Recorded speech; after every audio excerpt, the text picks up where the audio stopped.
Hello everyone, আমি ফয়সাল করিম মাসুদ। আপনারা যে হাদি হত্যাকাণ্ডের সাথে আমার জড়িত থাকার কথা জানেন। আসলে প্রকৃতপক্ষে আমি হাদি হত্যার এই ঘটনার সাথে কোনোভাবেই জড়িত না। এটা একটা মিথ্যা বানোয়াট, একটা চক্রান্ত, যার কারণে আমি দেশ ছেড়ে চলে আসতে বাধ্য হয়েছি। আমি দেশ ছেড়ে চলে এসেছি এখন দুবাইতে আছি। আমার দুবাইয়ের 5 বছরের মাল্টিপল ভিসা ছিল, যেভাবে হোক অনেক কষ্ট করে দুবাই চলে এসেছি। আর আপনারা এই হাদি হত্যাকাণ্ডের জন্য মিথ্যাভাবে আমার ফ্যামিলির সবাইকে জড়াইছেন। তাদের কোনো দোষ নেই, তাদেরকে আপনারা সবাই মিথ্যা হয়রানি করছেন, যেভাবে পারছেন সেভাবে অত্যাচার করছেন। আসলে এটা বলে বোঝানোর মতো না। আপনারা অনেক অত্যাচার করছেন, মিথ্যাভাবে তাদেরকে ফাঁসিয়েছেন, আমাকে ফাঁসিয়েছেন। হ্যাঁ, হাদির সাথে আমার সম্পর্ক ছিল। আমি গিয়েছিলাম তার অফিসে যাওয়ার পিছনে কারণটা হচ্ছে, আমি যেহেতু ব্যবসা করি, আমার একটা আইটি ফার্ম আছে, তো দীর্ঘ 10 বছর ধরে আমি বিজনেস করছি। এই আইটি ফার্মে অনেক কাজই হয়, সব সরকারি কাজ হয়। তো এখানে একটা কাজ ছিল অর্থ মন্ত্রণালয়, একটা কাজ ছিল আপনার খাদ্য মন্ত্রণালয়। তো এই দুইটা কাজ নিয়ে আমি কথা বলতে গিয়েছিলাম। সে আমাকে পাইয়ে দিবে আশ্বস্ত করেছিল। আমি তাকে 5 লাখ টাকাও দিয়েছি, অগ্রিম চেয়েছিল, এবং তার এই যে আপনার যে প্রোগ্রামগুলো, এগুলোর ডোনার হিসেবে আমাকে থাকতে বলেছিল। আমি থেকেছি এবং তার প্রোগ্রামগুলোর জন্য যত টাকা লাগতো আমি দিয়েছি। এবং লাস্ট যেদিন শুক্রবার, ওই দিনে তাকে আমি 10,000 টাকা দিয়েছি তার ওই প্রোগ্রামের জন্য। এখন কথা হচ্ছে, আমাকে মিথ্যাভাবে ফাঁসানো হয়েছে। এগুলা যেহেতু হাদির সাথে জামাতের একটা কানেকশন আগে থেকেই ছিল, ও জামাতের প্রোডাক্ট, তো সেই জন্য জামাতিরা কোনোভাবে এই ঘটনা ঘটেছে। ওই বাইকের মধ্যে আমি ছিলাম না, এবং ওই বাইকের চালকও আমার কোনো ছোট ভাই ছিল না। আমাদের দুজনকে মিথ্যাভাবে ফাঁসিয়েছে। এখন কি বলবো, এই জন্য আমার পরিবার ভুক্তভোগী। আমার পরিবারকে আপনারা মিথ্যাভাবে এত জঘন্যভাবে যে অত্যাচারগুলো করছেন, এটা আসলে কাম্য না। আমি এটা প্রতিবাদ জানাই, তীব্র প্রতিবাদ জানাই। এটার একদিন সুষ্ঠু বিচার হবে।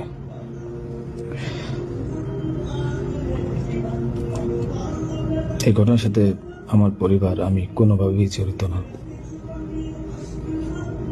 আর আপনারা যেই ব্যাংকের টাকার কথা বলছেন, এগুলো আমার কামানো টাকা, আমার সরকারি বিলের টাকা। আমি এবছরও 9 লাখ টাকা ট্যাক্স পে করেছি। প্রতি বছরই আমি গভর্নমেন্টকে ট্যাক্স দিই। এগুলো প্রত্যেকটা হিসাব আছে। মানে আওয়ামী লীগ নিষিদ্ধ করা হয় নাই, আওয়ামী লীগের কার্যক্রম নিষিদ্ধ করা হয়েছে। দুইটার মধ্যে তফাৎ কি আসলে? মানে তারা কি করতে পারবে আর কি করতে পারবে না, মানে একজন আওয়ামী লীগ কি করতে পারবে এখন? মানে আমার একটা আন্ডারস্ট্যান্ডিং আছে আওয়ামী লীগ নিষিদ্ধ, তো আপনি বলতেছেন যে দুইটার মধ্যে একটু তফাৎ আছে। তফাৎটা কি আসলে? দেখেন, নিষিদ্ধ তো আমাদেরও করা হয়েছিল, তাই না? এবং একবার না, আমাদের এই সংগঠনের জন্মের পরে দফায় দফায় আমাদেরকে নিষিদ্ধ করা হয়েছে। নিষিদ্ধ যখন কোনো সংগঠনকে করা হয়, তখন এই সংগঠনের ব্যক্তিরাও বিভিন্ন ধরনের সমস্যায় পড়ে যান, এর সাথে রিলেটেড ব্যক্তিরা। এমনকি তাদের স্বাভাবিক জীবনযাত্রাটাও তাদের পক্ষে চালায় নেওয়া সম্ভব হয়। তারা যদি সমাজের কোনো ক্রিমিনাল ব্যক্তি নাও হয়ে থাকে, তবুও তাদের উপরে সমস্যা আরোপ হয়েছে। কিন্তু যখন কার্যক্রম নিষিদ্ধ থাকবে, তখন ওই পলিটিক্যাল কার্যক্রম গুলা ছাড়া বাকি জীবনের সবই তো তারা করতে পারবে, করছে তো। সবাই তো আর চলে যাননি, সবাইকে জেলেও ঢুকানো হয়নি। এইটা একটু পরিষ্কার হয়েছে। জনাব যুদ্ধাপরাধের মামলায় জামাত নেতা এটিএম আজহারুল ইসলাম খালাস পাওয়ার পর আপনি একটি সংবাদ সম্মেলনে বলেছেন, জামায়াতে ইসলামী বা তার কোনো নেতাকর্মীর মাধ্যমে কেউ ক্ষতিগ্রস্ত হয়ে থাকলে তার কাছে নিঃশর্ত ক্ষমা চাই। এই ক্ষমা প্রার্থনায় কি ৭১ মুক্তিযুদ্ধের সময়টাও আছে কিনা সেটা সেদিন আপনি স্পষ্ট করেননি, আজকে এটা স্পষ্ট করবেন? মানে আপনি, অনেকেই প্রশ্ন করছেন যে জামায়াতের মাননীয় আমির ক্ষমা কিসের জন্য চাইলেন, মানে ৪৭-এর পর থেকে শুরু করে আজকে পর্যন্ত, শুধু ৭১ না, ৪৭-এর পর থেকে শুরু করে আজকে পর্যন্ত আমাদের দ্বারা যত মানুষ যত জায়গায় কষ্ট পেয়েছে, কেউ যদি ক্ষতিগ্রস্ত হয়ে থাকে, সেই মানুষগুলো তাদের সকলের কাছে আমি বিনা শর্তে ক্ষমা চেয়েছি। কেন ক্ষমা চেয়েছি? আমরা মানুষ, ইন্ডিভিজুয়াল মানুষ যেমন ভুল করতে পারে, মানুষের সমষ্টি একটা দলেরও বিভিন্ন ভুল সিদ্ধান্ত থাকতে পারে। কোনটা ভুল কোনটা সঠিক ইতিহাস এটা নির্ধারণ করবে। আজকে যেটাকে ভুল বলা হচ্ছে, কালকে এটাই হয়তো সবচেয়ে বড় সঠিক হিসাবে প্রমাণিত হবে। আর ইতিহাসের পালাবদলে রাজনীতিতে সবাই জিতে না, কেউ জিতে কেউ হারে। আমরা আদর্শবাদী একটা দল, আমরা বিশ্বাস করি আমরা মানুষ, ভুলের ঊর্ধ্বে নই। আমাদের দ্বারা, আমাদের সহকর্মীদের দ্বারা মানুষ বিভিন্ন ক্ষেত্রে কষ্ট পেতে পারে, ক্ষতিগ্রস্ত হতে পারে। আমি সব কিছুর জন্য কোনো শর্ত আরোপ না করেই মাপ চেয়েছি। ওকে, মানে ৪৭ এবং মাপ চাওয়ার মধ্যে কোনো পরাজয় নাই, অবশ্যই নাই। ৪৭ থেকে আজ পর্যন্ত যে কোনো কিছুর জন্য মানুষ আপনাদের কাছ থেকে যদি কোনো ধরনের আঘাত পেয়ে থাকে, তার জন্য আপনি দুঃখ প্রকাশ করেছেন বা ক্ষমা চেয়েছেন। এর ভিতরে সব ঢুকে গেছে, কোনো কিছু বাদ নেই। ওকে, এভরিথিং ইনক্লুডেড। আচ্ছা, এবং এটা আনকন্ডিশনাল, মানে অ্যাপোলজি দিয়ে আনকন্ডিশনাল পার্ডন সিক করেছে।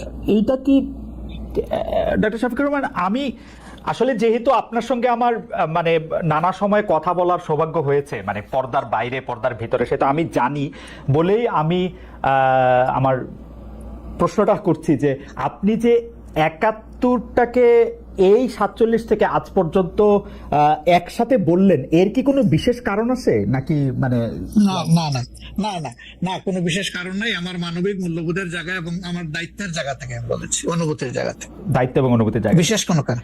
আচ্ছা, আমি আবার ২-৩ দিনের ঘটনা একটু আসি। আমরা দুইটা ঘটনা আমরা দেখেছি যে আমাদের অনেককে ব্যথিত করেছে। একটা হচ্ছে লালমনিরহাটে একজন যিনি নরসুন্দর, তিনি এবং তার ছেলেকে খুব আয়োজন করে মারধর করা হচ্ছে এবং তাদেরকে টেনে নিয়ে পুলিশের কাছে নিয়ে যাওয়া হয়েছে। এবং আরেকজন যিনি ২০১৮ সালের ডিসেম্বরের রাতের ভোট বলে খ্যাত নির্বাচনের যে প্রধান নির্বাচন কমিশনার, তাকে আসলে খুবই অপমানজনকভাবে মানে থানায় নিয়ে যাওয়া হয়েছে এবং সেটা আবার ভিডিও করা হয়েছে।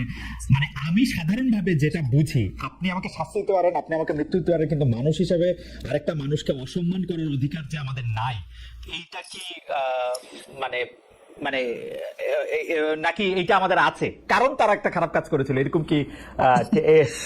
মানে আমি জানি না, মানে অনেকে তার আরেকজন, জি আপনি বলেন, আরেকজন খারাপ কাজ করেছেন বলে আমিও করব, এটা কোনো যুক্তি? আমি আরেকজনের খারাপে কষ্ট পেলাম, ক্ষতিগ্রস্ত হলাম, এখন আমি সেম অথবা ওয়ার্স দেন দিস আরো খারাপ কিছু করলাম তার সাথে, সেটা কি কোনো মানবিক আচরণ বলে গণ্য হবে? নিশ্চয়ই না। তবে দেখেন, আমরা এটাকে কখনো সমর্থন করি না, কিন্তু পরিবেশ, প্রেক্ষাপট, স্থান, কাল, পাত্র, মানুষ কোনো জিনিসকে যখন লাইক করে না, তখন প্রকাশ্যে হয় তার প্রতিবাদ করে, না হয় মনে মনে ঘৃণা করে, অথবা সে শক্তি থাকলে প্রতিরোধ করে। এই 3টা স্টেজ থাকে, এটা হাদিসের ভাষা অনুযায়ী। এই অবস্থায় আমরা হয়তো ভিজিবল সেরকম প্রটেস্ট অনেক ক্ষেত্রেই করতে পারি না, কিন্তু আমরা এগুলাকে মনের দিক থেকে সাপোর্ট তো করি না, আমরা বরঞ্চ মনে করি যে এগুলো আরেকটা অপরাধ। ডেফিনেটলি সিইসি যিনি ছিলেন, তিনি তো একজন মানুষ, তিনি এই রাষ্ট্রের একজন সিভিল সার্ভেন্টও ছিলেন এবং উঁচু পর্যায়ে তিনি দায়িত্ব পালন করে তিনি রিটায়ার করেছেন। তিনি নিশ্চয়ই কাজ ভালো করেন নাই, অনেকগুলা খারাপ কাজ করেছেন। সেই সময়টা জনপ্রত্যাশার এগেনস্টে গিয়ে করেছেন, সত্য তথ্যের উপর না থেকে অসত্য তথ্য তিনি তার সংস্থা থেকে বলেছেন, সেগুলো সব খারাপ। তো তার জন্য তো আদালত আছে, কিন্তু আদালতে যাবেন, আমি তাদেরকে আদালতে নিয়ে যাই, আইনের আওতায় নিয়ে যাই, কিন্তু আইন আমার হাতে আমি তুলে নেবো কেন? এটা তো কোনো অবস্থায় আমরা